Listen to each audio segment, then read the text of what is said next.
વર્ણિવેશરમણીય દર્શનમ મંદહાસરુચિરાનનાંબુજમ પૂજિતમ સુરુ નરોત્તમૈર્મુદા ધર્મનંદનમહં વિચિંતયે. અસતોમા ષટ્ગમય તમસોમા જ્યોતિર્ગમય મૃત્યુર્મા અમૃતમ ગમય. ઓમ શાંતિ શાંતિ શાંતિ. અસ્મદ્ગુરુ સમારંભામ નાથયામૂન મધ્યમામ લક્ષ્મીવલ્લભપર્યંતામ વંદે ગુરુ પરંપરા. આજની જ્ઞાન સભાની અંદર પધારનારા બધા જ ભગવત ભક્તોને વેદાંતાચાર્ય, પુરાણ ઇતિહાસાચાર્ય, એમએ ફિલોસોફી શાસ્ત્રી રાકેશભાઈના હેતપૂર્વક જય સ્વામિનારાયણ. એક ભગવત ભક્તએ મને પ્રશ્ન કર્યો કે શાસ્ત્રીજી, વિષુવ યોગ આવે તથા ક્યારેક સૂર્ય કે ચંદ્રનું ગ્રહણ આવે, મહિનામાં 1-2 વખત વ્યતિપાત યોગ આવે તથા મહિનામાં 1 વખત સૂર્યદેવ રાશિ બદલે, જેને સંક્રાંતિ કહેવાય છે, તથા 6 મહિને ઉત્તરાયણ અને દક્ષિણયાનનો પ્રારંભ થાય છે. એવા સમયમાં જો દાન આપવામાં આવે તો તેનું કેટલું ફલ પ્રાપ્ત થાય છે? શું શાસ્ત્રોમાં એ સંબંધમાં કોઈક નિર્ણય કરવામાં આવેલો છે?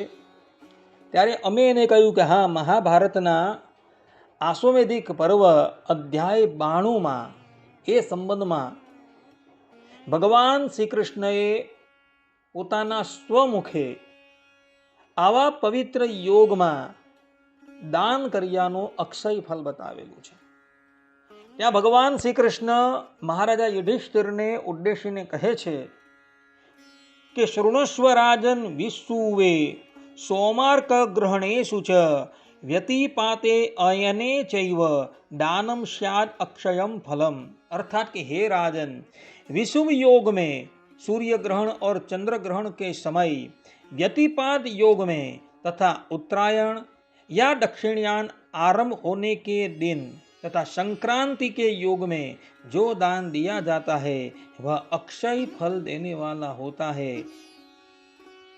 आ प्रमाणे ભગવાન શ્રી કૃષ્ણ પોતાના સ્વમુખે યુધિષ્ઠિર મહારાજને એવું કહી રહ્યા છે કે વિષુવ યોગનો સમય હોય, સૂર્ય કે ચંદ્રગ્રહણનો સમય હોય, મહિનામાં 1 વાર વ્યતિપાત આવતો હોય, ઉત્તરાયણ કે દક્ષિણયાનનો સમય હોય, સંક્રાંતિ આવતી હોય, એવા સમયમાં જો તમે દાન આપો ને તો એ દાન અક્ષય ફલ આપનારો થાય છે.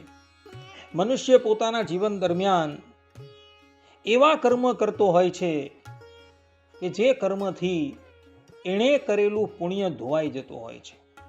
કેટલાક એવા અશુભ કર્મને કારણે મનુષ્યએ જે પુણ્ય કરેલું હોય એ પુણ્ય સમાપ્ત થતું હોય છે. પરંતુ અહીં ભગવાન શ્રી કૃષ્ણ પોતાના સ્વમુખે કહે છે કે વિષુવ યોગ હોય, ગ્રહણનો સમય હોય, વ્યતિપાતનો યોગ હોય, સંક્રાંતિ હોય કે ઉત્તરાયણ અથવા તો દક્ષિણયાનનો આરંભ થતો હોય, એ સમયે જો દાન આપવામાં આવે ને તો એ દાન અક્ષય થઈ જાય છે. પછી મનુષ્ય પોતાના જીવનની અંદર કદાચ અધર્મનું આચરણ કરે તો પણ એનું આપેલું દાન એ ક્ષય થતું નથી. આવા યોગની અંદર જો દાન આપવામાં આવેલું હોય તો એ દાન અક્ષય થઈ જાય છે. આ વાત ભગવાન શ્રી કૃષ્ણએ પોતાના સ્વમુખે કહેલી છે. માટે ભક્તો, જ્યારે પણ આવા યોગો આવે ત્યારે તમે થોડું પણ દાન કરજો. કોઈ વ્યક્તિ એવું કહે કે ભાઈ અમને આવા યોગ ક્યારે આવે તેની ખબર પડતી નથી, તો હું એને કહું કે તમે નિર્ણય જોવાનો આગ્રહ રાખો, ટિપ્પણી જોવાનો આગ્રહ રાખો. નિત્ય નિર્ણય છે, ટિપ્પણી છે, એનો જોવાનો આગ્રહ રાખો તો તમને કયા સમયે વિષુવ યોગ, સૂર્યચંદ્રનું ગ્રહણ, વ્યતિપાતનો યોગ, સંક્રાંતિ, ઉત્તરાયણ કે દક્ષિણયાનનો આરંભ ઇત્યાદિ વિશે માહિતી પ્રાપ્ત થાય. માટે બધા જ લોકો નિર્ણય છે, ટિપ્પણી છે, એ જોવાનો આગ્રહ રાખે, જેથી કરીને એઓને આ યોગ ક્યારે આવે છે તેની ખબર પડે.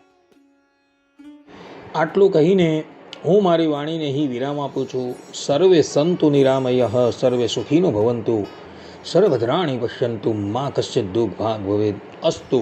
જય સ્વામિનારાયણ.